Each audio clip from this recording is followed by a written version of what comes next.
Ok, bonjour. Selon l'endroit où vous vous trouvez, bonjour, bonsoir. Ok, je remercie Dieu pour ce moment. Euh, je voudrais témoigner pour la gloire de Dieu et on ne mérite pas, vraiment, on ne mérite pas sa bonté, sa miséricorde. C'est parce que c'est un Dieu compatissant, un Dieu infiniment bon et un Dieu patient. Bon, j'ai plusieurs témoignages. Donc, j'ai été malade, les enfants aussi. Et Dieu m'avait inspiré d'écrire à quelques frères pour qu'ils me soutiennent dans la prière. Et dans ce message, je disais aux frères, si j'ai péché et que Dieu m'a puni, c'est une bonne chose. Et je me repens si j'ai péché parce que je cherchais à savoir pourquoi j'étais malade. Et si c'est une épreuve, c'est une bonne chose aussi. Bon. Et puis, c'était quoi? C'est que depuis plusieurs semaines, j'avais une fièvre. Vraiment, c'était la fournaise. Elle partait, elle revenait. Parfois, j'étais bien à la maison. Parfois, au travail, j'avais cette fièvre, cette fournaise. Et pour ne pas, comment dire, au travail, pour ne pas présenter un mauvais visage, j'avais prévenu mon chef pour lui dire que je vais pas venir travailler. Je suis allé voir un médecin pour faire un certificat médical. Et le médecin a fait une prise de sang. Et la prise de sang est venue. Il n'a pas trouvé de maladie. Il m'a dit qu'il y a une inflammation. J'ai dit OK. Il m'a dit, mais il faudrait que tu me revoies. Et il m'avait demandé si tu avais voyagé entre-temps. J'ai dit oui, j'ai voyagé. J'ai fait un rapide séjour au Cameroun, d'octobre à novembre. Et je lui dis, c'est vrai que les moustiques m'ont piqué. Ok. Mais avant d'aller au Cameroun, comme c'est obligatoire, le vaccin de la fièvre jaune, je l'ai fait. Et le médecin voulait me prescrire le médicament contre la malaria. J'avais dit non. Parce que je disais, bon, ça va me protéger. Ok. Donc, j'ai j'ai programmé un autre rendez-vous pour le médecin qui voulait une prise de sang pour voir. Parce qu'il m'a dit peut-être la maladie, le virus ou le truc de la malaria va se présenter plus tard. J'ai dit OK. Donc, j'avais rendez-vous ce jour-là. J'étais avec les enfants sur la route. J'étais bien avec les enfants sur la route. Donc, c'était lundi après le Zoom de la semaine dernière. Et vous vous rappelez, Georges était inspiré de dire que prions pour ceux qui sont malades, pour implorer la délivrance de Dieu, de délivrer des accidents de circulation. Georges était inspiré. Il avait demandé si quelqu'un voulait prier. Il n'y avait personne qui était inspiré. Et Georges a prié. Donc le lendemain, lundi, je vais au travail. Et puis, je suis allé récupérer les enfants après le boulot. Je suis sur le chemin de retour. Le feu est vert, donc je roule tout droit. Directement, quelqu'un déboule de ma gauche en toute vitesse. Donc, je roule en voiture, je vais tout droit. C'est pas que je dois tourner à gauche ou à droite. Il déboule en toute vitesse, il vient, tac, et le Seigneur me fait freiner. Et moi, je suis dans la voiture, je lui dis, mais tu sors d'où? Tu sors d'où? En fait, c'est ayant récupéré mes esprits, donc j'ai compris qu'en fait, dans le royaume de Satan, ils avaient programmé que je vais tuer quelqu'un. Et justement, Dieu m'avait évité. Donc, juste quand j'ai freiné, tac, il est venu contre ma voiture. Il est parti, il a traversé, il est parti. Et ma fille, Rivan, elle était assise devant, elle était vraiment choquée. Et j'ai dit vraiment, merci Seigneur, j'ai remercié Dieu. Je comprends pourquoi Georges avait été inspiré que nous prions pour que Dieu nous couvre, Dieu nous protège. J'ai continué à prier, à remercier Dieu. Rivan, ma première fille, qui a 10 ans, Dieu l'a apaisé et tout. Et comme j'avais rendez-vous avec le médecin, je trouvais que je n'avais pas assez de temps. Alors je suis allé au rendez-vous. J'arrive, il me demande comment ça va. Je dis ça va, depuis la dernière fois qu'on s'est vu, j'ai eu que plus ou moins 2 épisodes de fièvre. Il me dit OK. Il me dit je te fais une nouvelle prise de sang. Je dis OK, il n'y a pas de souci. Après, il me dit, la dernière fois, on n'a pas fait la prise urinaire. J'étais avec les enfants, hein, donc ils sont deux. Je vais faire la prise urinaire, je viens, je lui ramène le pot, je lui donne, il met dans un sac. Après, quand j'étais allé faire cette prise urinaire, il est resté jouer avec les enfants. Il faisait les mathématiques avec eux.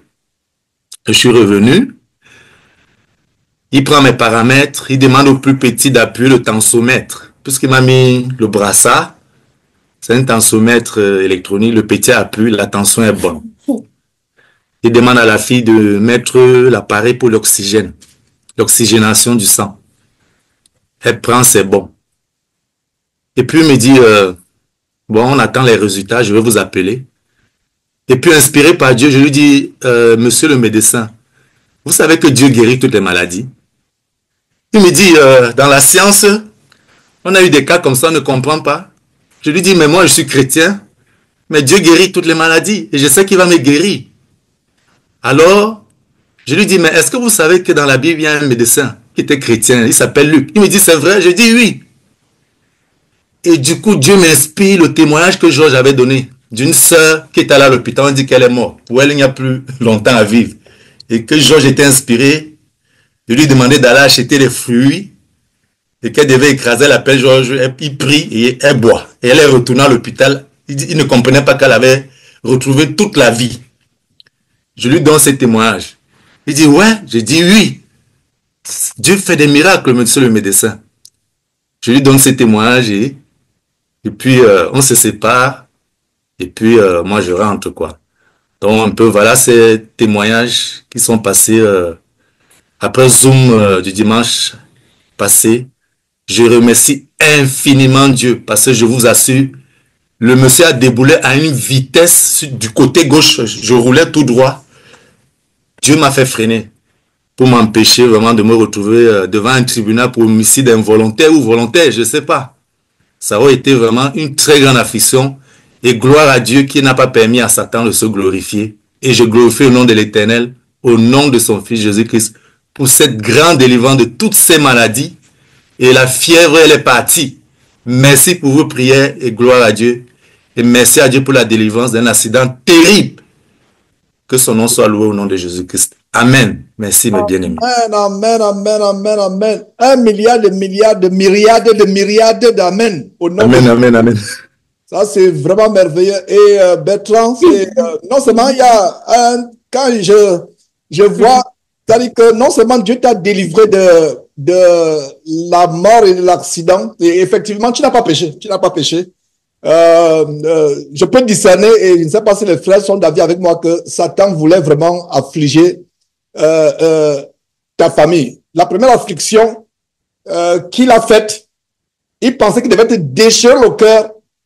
Ton cœur n'a pas été déchiré. L'affliction, il y a quelques mois. Ça, c'est... voilà, je ne me pas entrer dans les détails. Alors, maintenant, sachant que tu n'as même pas été ébranlé, au contraire, tu es sorti plus que affermi dans ta foi par rapport à cette très grande affliction que tu as traversée. Donc, la deuxième étape, non. Il ne doit pas vivre. Il faut tuer ce gars.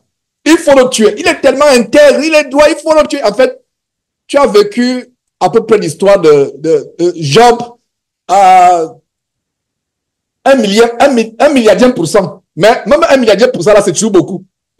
Donc, c'est pas que tu as péché, non. Dieu a voulu te montrer qu'il est fidèle, qu'il protège ceux qui font sa volonté. Et quand tu témoignes, en te voyant, on s'est vu pour la première fois à Villeneuve-sur-Bellevue il y a quelques mois, j'ai comme l'impression que tu es encore rajeuni. C'est comme si tu as 18 ans. Donc voilà encore donc témoignage. Donc c'est comme si en fait tu es devenu comme un bébé. C'est comme si tu es plus jeune. Donc voilà comment Dieu fait rajeunir comme l'aigle. Je vous assure que frères et sœurs, soyons fortifiés par ce témoignage. Dieu nous délivre au travers de la fournaise. Beaucoup de gens disent non Seigneur Dieu, éloigne-moi de la maladie. C'est bon, c'est une bonne prière, c'est pas une mauvaise prière. Mais il y a certains qui ne peuvent pas supporter aller au travers de la fournaise. Rappelez-vous de Shadrach, Meshach et Abednego en Daniel chapitre 3. Je dis bien Shadrach, Meshach et Abednego en Daniel chapitre 3. Dieu ne les a pas protégés de la fournaise. Non, Dieu a permis qu'ils entrent dans la fournaise et il a envoyé un ange pour les délivrer au travers de la fournaise. Et voilà comment cette maladie par laquelle Satan voulait te tuer, tu l'as utilisé, Dieu t'a amené à l'utiliser pour prêcher l'évangile à un médecin, pour lui dire qu'il y a un médecin plus grand qui est Jésus-Christ. Et tu as même un collègue comme toi qui était chrétien. Donc tu dois aussi devenir chrétien. S'il est intelligent, et les médecins sont intelligents. Donc il a compris que tu voulais lui dire que sois aussi médecin. Il y a ton collègue dans la Bible. Ton collègue. Parce que nous, le monde pense que nous les chrétiens, nous sommes vraiment les derniers de la société. Nous sommes minables. C'est vrai que parmi les chrétiens, on ne trouve pas beaucoup de nobles, on ne trouve pas beaucoup de personnes puissantes, on ne trouve pas beaucoup de personnes riches, on ne trouve pas. Mais c'est pour ça que les gens du monde nous méprisent. En fait, quand il dit les vrais chrétiens, pas les chrétiens superstars qui ont des jets privés, les gardes de corps, qui sont devenus les anges, alors que nos vrais gardes de corps, c'est les anges. Bref, je ferme la parenthèse. Si je vais de ce côté-là, on va encore faire 1 heure de temps de plus. Donc, je la ferme. Donc, c'est pour vous dire que, mes frères et sœurs, Dieu protège. Voilà comment son témoignage a été, sa maladie a été moyen de prêcher. Et il a prêché au médecin. Que le médecin soit converti ou pas, ce n'est plus le problème de Bertrand. Bertrand a fait ce qu'il a fait. Il a prêché Christ au médecin. Et si le jugement arrivait, pas si le jugement, je corrige, le jugement va arriver, c'est certain. Il faut que je corrige et je reformule ma phrase. Quand le jugement arrivera, je vais leur dire, si Jésus revient maintenant, c'est pour ça que j'utilise si, en passant si Jésus revenait en quelque temps, et que ce monsieur ne se convertit pas, voilà ce que je voulais exprimer, et que le jugement arrive, parce qu'il va arriver certainement, sans aucun doute, cet homme pourra dire, mais personne ne m'a jamais parlé de Christ. Il dit, ah tiens, personne ne t'a jamais parlé de Christ. Tu te rappelles, il y a un jeune homme qui est venu avec ses filles. Tu as même tu as donné le tensiomètre à une de ses filles pour prendre attention. Ah, Seigneur, je me rappelle. Tout le monde appellera Seigneur, le Dieu Seigneur ce jour-là. Tout le monde. On aura peur. Tu te rappelles? Qu'est-ce qu'il t'avait dit? Il ne t'avait pas parlé de mon fils Jésus-Christ comme le plus grand médecin. Oui, je me rappelle. Alors, tu t'es dit que quelqu'un ne t'a jamais prêché Christ. Voilà, il t'a prêché Christ. Tu n'as pas accepté. Tu sais, toi-même tu sais là où tu dois te diriger. Et tout homme saura là où il doit se diriger. Parce que toi-même tu sais, c'est toi-même qui vas savoir que non, je ne suis pas digne d'entrer au ciel. Toi-même tu vas, voilà, c'est l'enfer, c'est ta direction. Donc, voilà, nous rendons grâce à Dieu, très bon témoignage, et Dieu nous protège. Je vous assure que Dieu nous protège.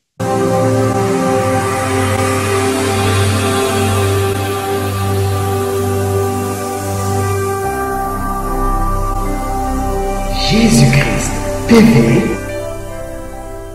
vous connaîtrez la vérité et la vérité vous affranchira.